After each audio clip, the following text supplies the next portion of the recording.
According to the American College of Obstetricians and Gynecologists, it is estimated that 2.5% of all births in the United States are cesarean delivery on maternal request.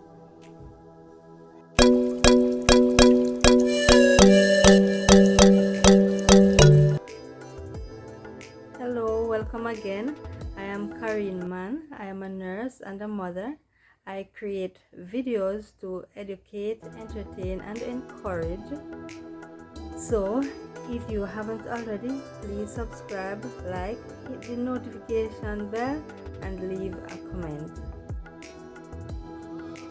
So, in this video, I will discuss what is involved in giving birth via cesarean section versus giving birth via vaginal delivery. A cesarean delivery is the process of giving birth surgically, creating an incision through the abdomen and the uterus and removing the baby.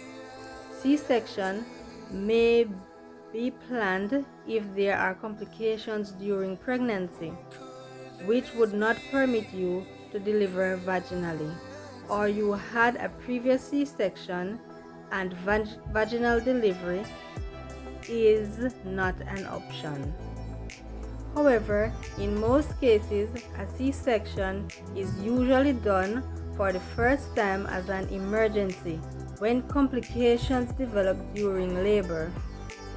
Knowing what to expect can help you prepare if there is a need for a C-section. Some reasons for a C-section may include labor not progressing, and this is one of the most common reasons. Your cervix may not open enough for the baby to pass through, despite having strong contractions. For hours, baby may be in distress. If your baby's heart rate changes, whether it's beating too slow or too fast, a C-section may be the best choice of delivery. The baby may be in an abnormal position. The baby may be in a breech position or transverse position, where the shoulder or the side is entering the birth canal first. Having more than one babies. If you are having twins and the first baby is in an abnormal position, or if you are having triplets or more, problems with your placenta.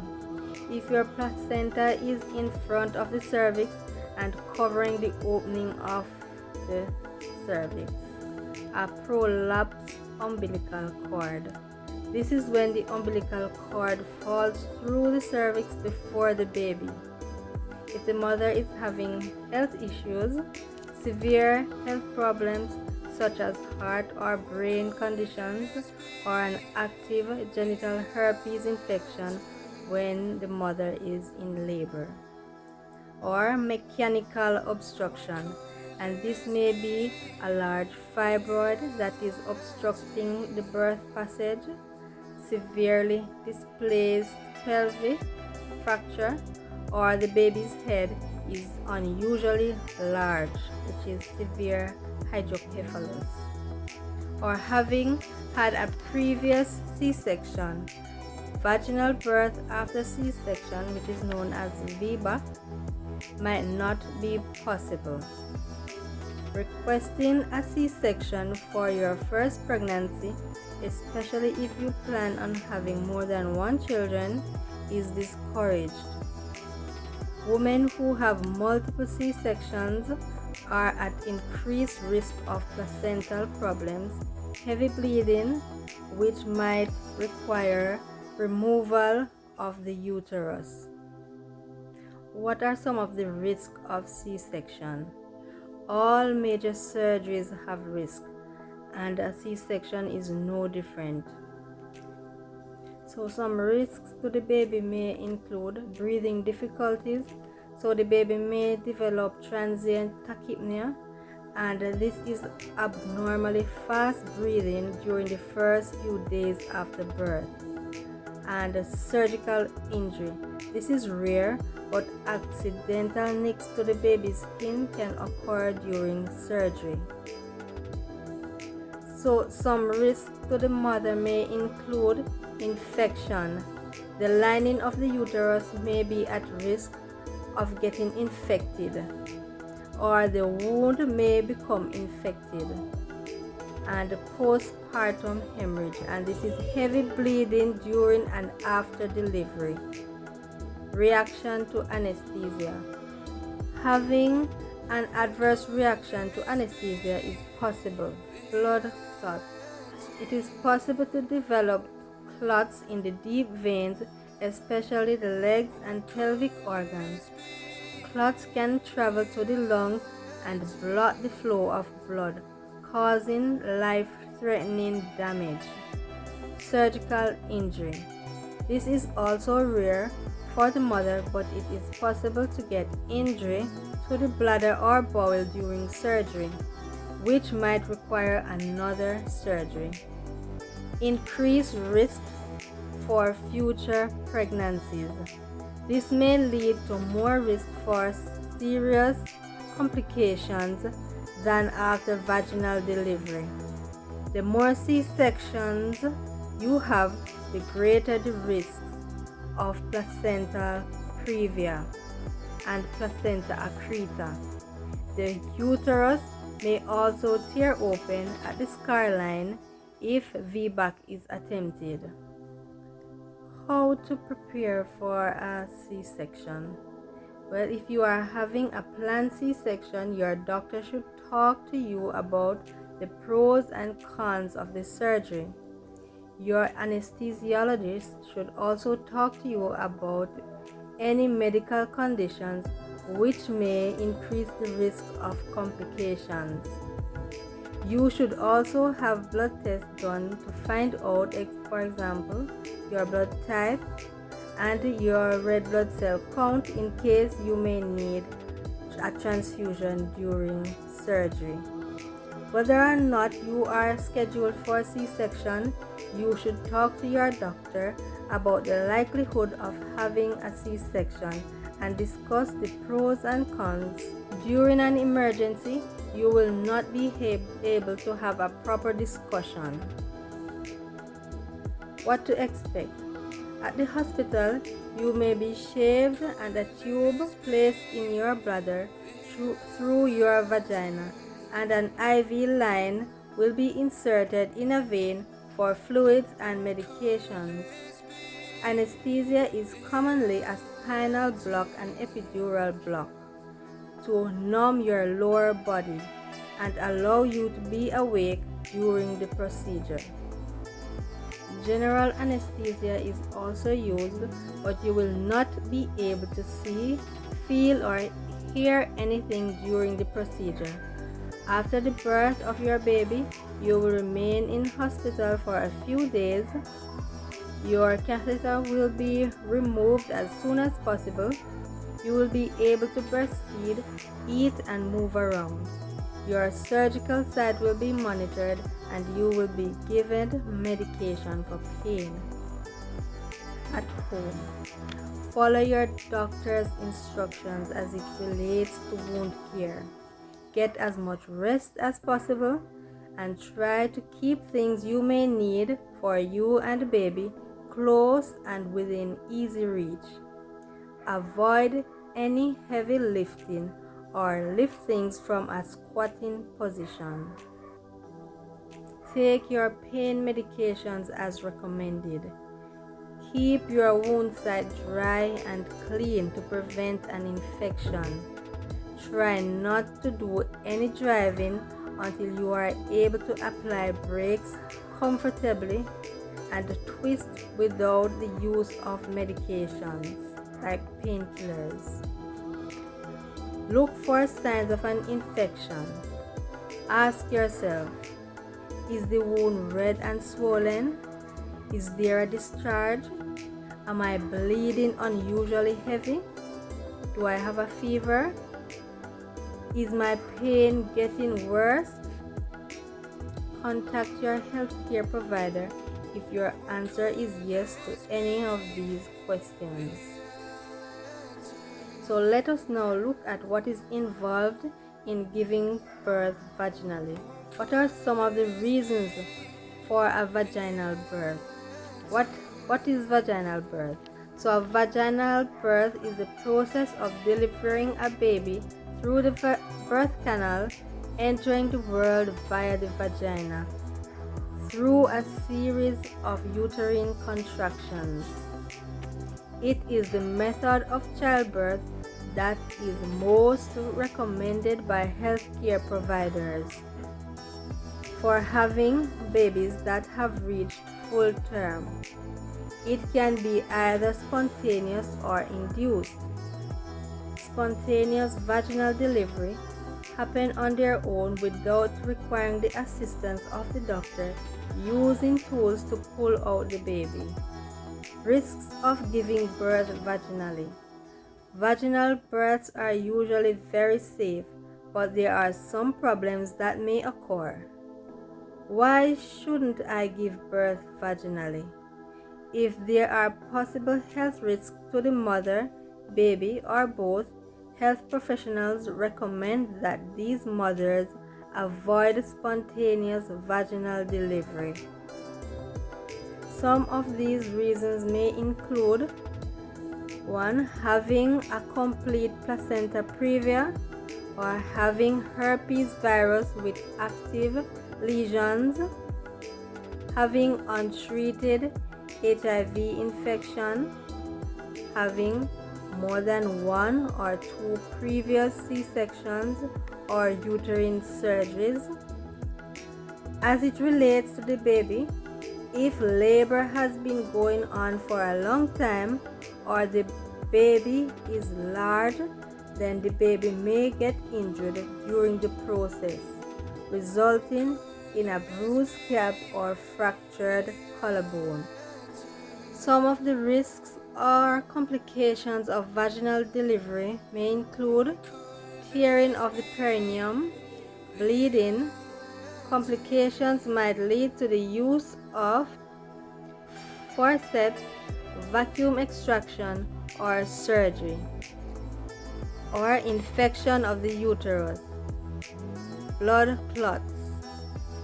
Some factors that increase the risk of complications are a large baby or a baby in breech position, anemia, this is low blood count, infectious diseases such as an active genital herpes or an HIV infection, amniotic sac rupturing before contractions begin.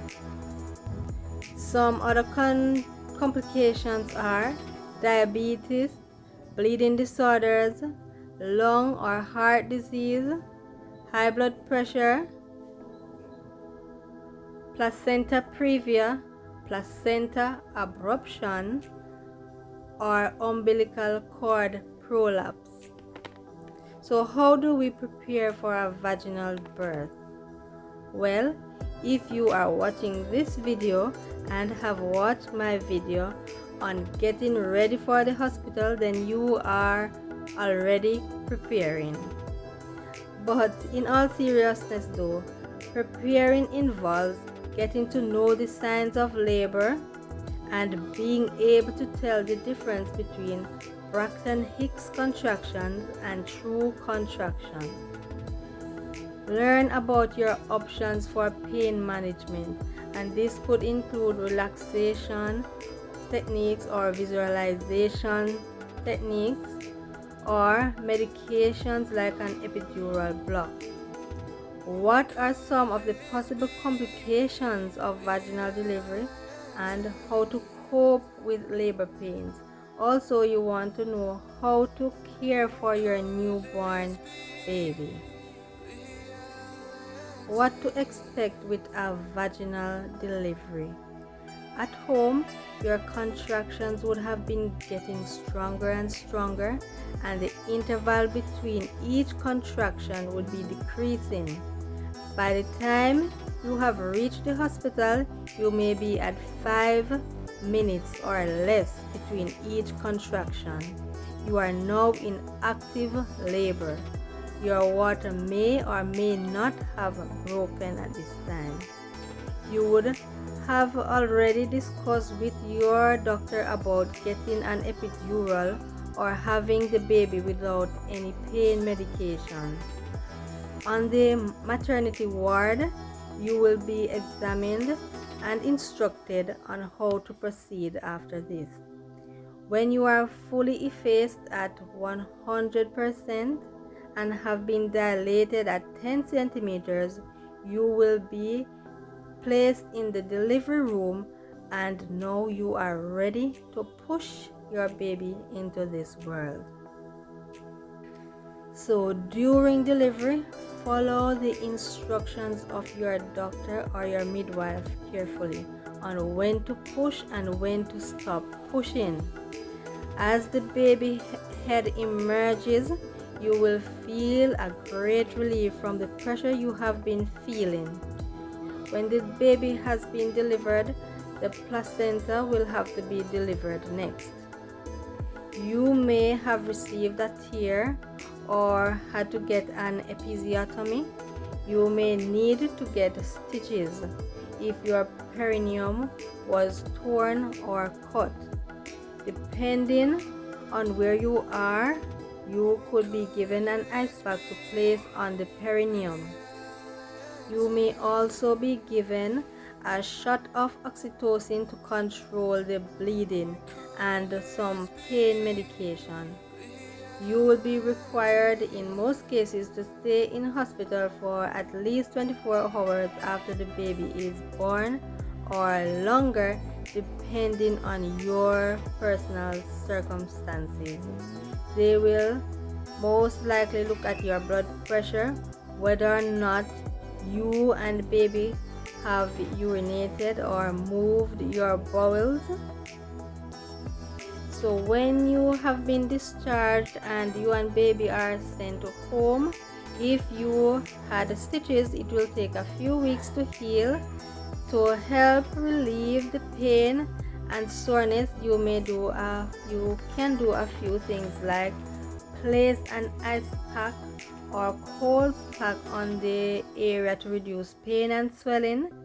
Sit on a pillow or something soft instead of hard surfaces. You can sit in a bath of warm salt water, which is called a sitz bath, and this will help to promote healing.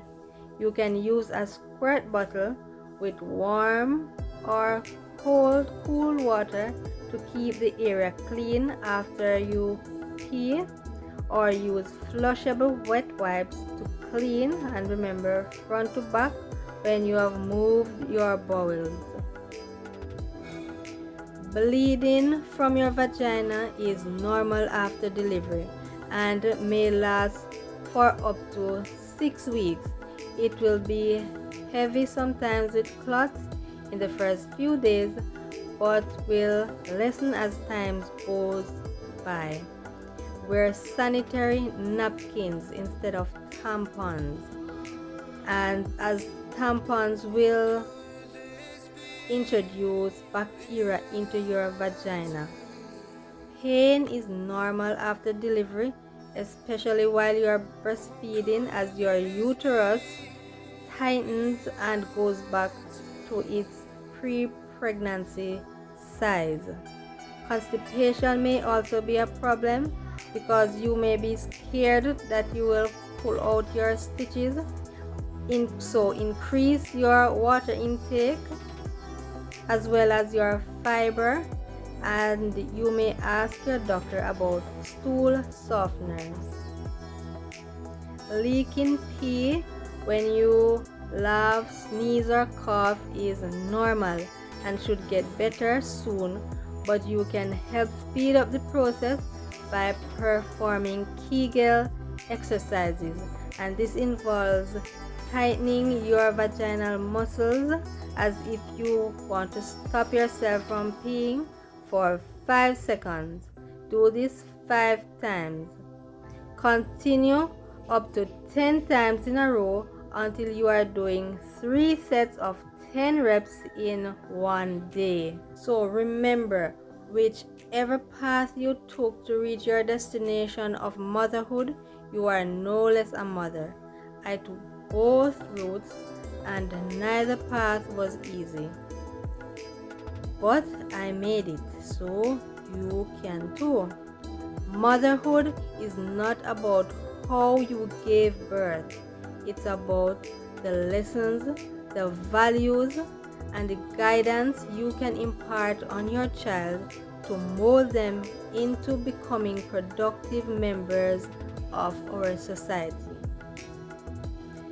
I hope you found this video useful, and I will see you again next time.